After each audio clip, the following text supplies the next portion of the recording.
Saat ini kita berada di bulan Muharram, di awal dari tahun Hijriah, di mana ketika kita bicara tahun Hijriah, maka tidak lepas dari sejarah hijrahnya baginda Nabi Sallallahu Alaihi Wasallam. Dan kita bicara tentang hijrahnya Nabi Sallallahu Alaihi Wasallam, tentunya juga tidak lepas dari sejarah perjuangan baginda Nabi Sallallahu Alaihi Wasallam, terutama di awal-awal beliau dakwah. Hadirin yang sama-sama mengharap rahmat Allah Subhanahu wa taala, Rasulullah Sallallahu Alaihi Wasallam menyampaikan risalah dari Allah Subhanahu wa taala kepada umat.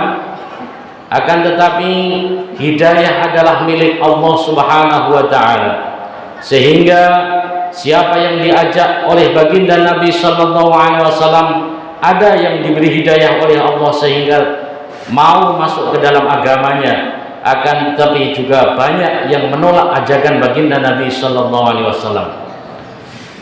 Kaum kafir Quraisy saat itu masih banyak yang menolak dakwah Nabi Sallallahu Alaihi Wasallam, sehingga dakwah baginda Nabi Sallallahu Alaihi Wasallam dianggap oleh mereka sebagai gerakan yang membuat keonaran di kalangan Mekah, sebagai gerakan yang membahayakan agama nenek moyang mereka, sehingga dengan berbagai cara mereka membuat konspirasi untuk menghalang-halangi dan membungkam dakwah baginda Nabi Sallallahu Alaihi Wasallam. Apa yang dilakukan oleh kaum-kaum Quraisy? Yang pertama adalah mereka mengintimidasi kepada baginda Nabi Sallallahu Alaihi Wasallam dan sahabat-sahabatnya, sehingga siapapun yang ikut kepada agama Muhammad maka akan disiksa, akan diperlakukan dan selalu diintimidasi oleh mereka, sehingga ada yang korban luka-luka sebagaimana Sayyidina Abu Bakar radhiyallahu an, Habab bin Al-Arad, Bilal bin Rabah, dan ada juga yang sampai korban jiwa sebagaimana Yasir dan Sumayyah yang mereka siksa sehingga ditikam kemaluannya oleh Abu Jahal, dan dia adalah orang yang syahid pertama kali dalam Islam.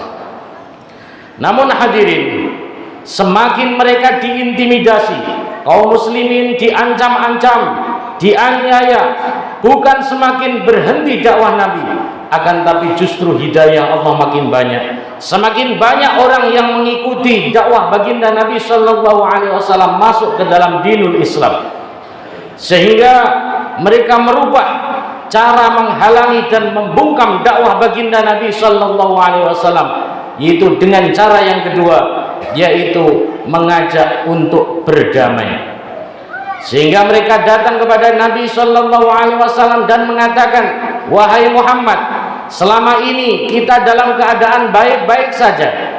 Bagaimana seandainya kita buat kesepakatan, kami akan sembah Tuhan engkau, tapi nanti setelah kami sembah Tuhan engkau, engkau juga sembah Tuhan kami Muhammad.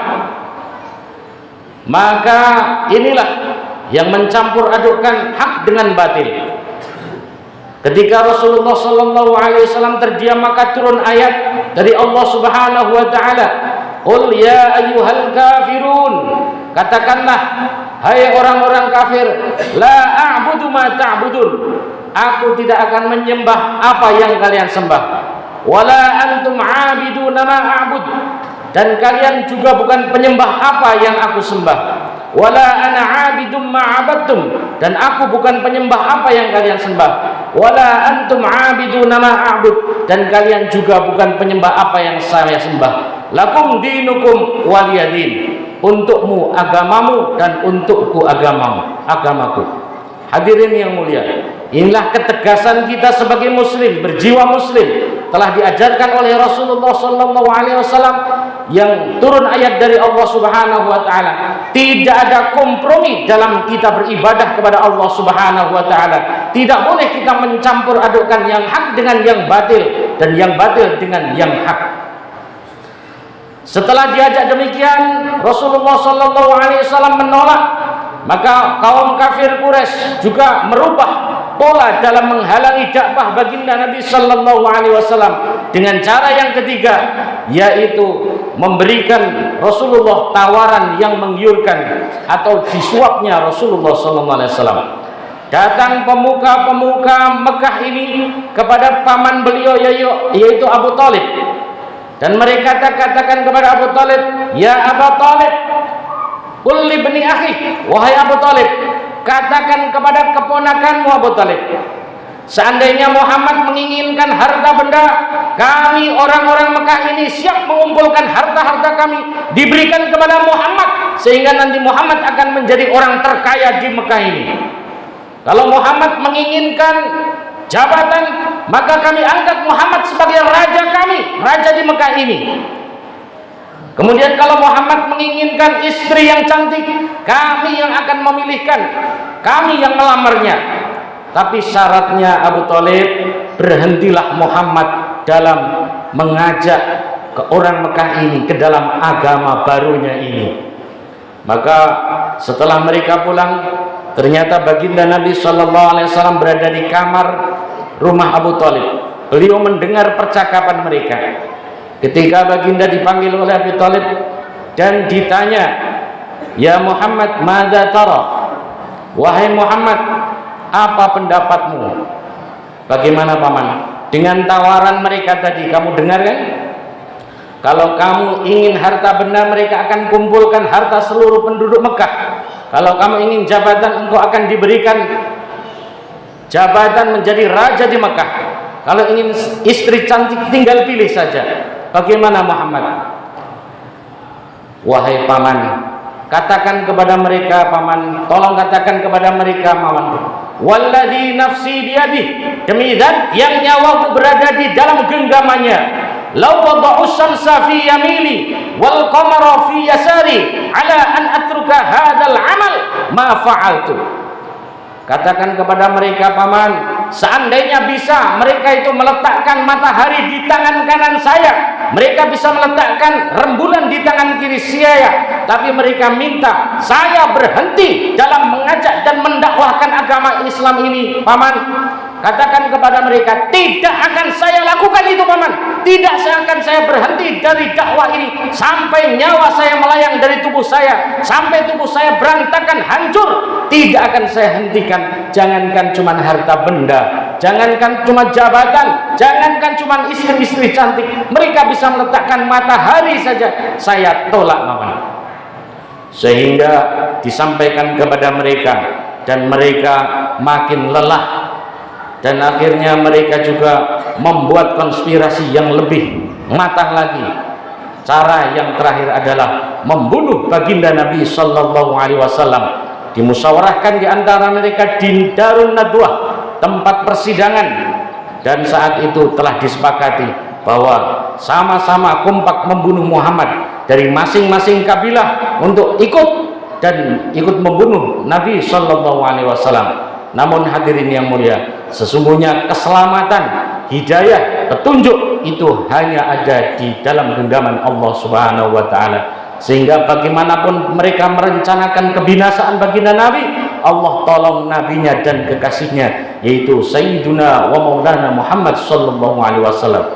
Maka saat itulah perintah dari Allah untuk berhijrah ke Yathrib atau ke Madinah. Itu mengawali daripada perjuangan Nabi yang penuh dengan rintangan. Kemudian Allah Subhanahu wa taala berikan hidayah dari kebanyakan penduduk dunia, sehingga setelah hijrah itulah Rasulullah sallallahu alaihi wasallam, begitu banyak orang yang masuk ke dalam Islam, begitu banyak berbondong-bondong orang yang taat kepada Allah Subhanahu wa taala, menjadi komunitas Madinah, yaitu para sahabat Nabi radhiyallahu anhum ajma'in. Hadirin yang mulia, dari kisah dakwah dan bagaimana cara orang-orang kafir membungkam dakwah ini, dapat kita ambil kesimpulan bagaimana kita umat baginda Nabi sallallahu alaihi wasallam tidak ada keberhasilan tanpa kesusah payahan.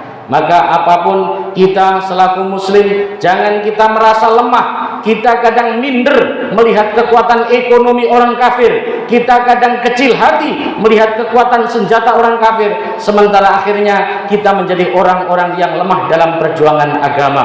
Wala tahinu wala tahzanu wa antumul a'launa in kuntum mu'minin. Dan janganlah kalian minder, jangan kecil hati, dan juga jangan bersedih jika kalian orang-orang yang beriman, karena sesungguhnya keimanan di atas segala-galanya. Islam mengalahkan dalam perang musuh-musuhnya bukan karena senjata, bukan karena jumlah yang banyak, akan tetapi karena hubungan orang Islam ini kepada Allah Subhanahu wa taala yang begitu dekat. In tansurullah yansurkum wa yutsabbit aqdamakum. Jika kamu tolong agama Allah, maka Allah akan tolong kamu dan menguatkan langkah-langkahmu.